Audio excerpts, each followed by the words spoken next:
এবং সামনে আমরা দেখতে পাচ্ছি যে হাইকমিশনের কর্মকর্তারা সেখানে উপস্থিত আছেন।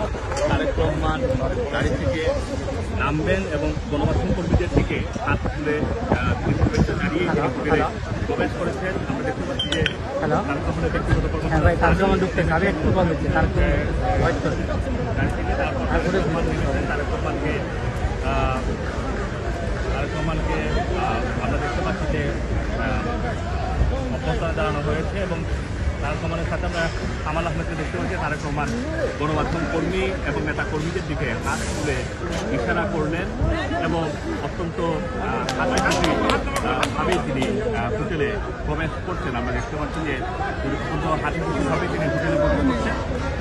ওনার সাথে পেছনে হাইকমিশনের কর্মকর্তা রয়েছেন, শফিকুল আলম রয়েছেন যিনি প্রেস সচিব এবং হোটেলে ঢুকে গিয়েছেন এবং এই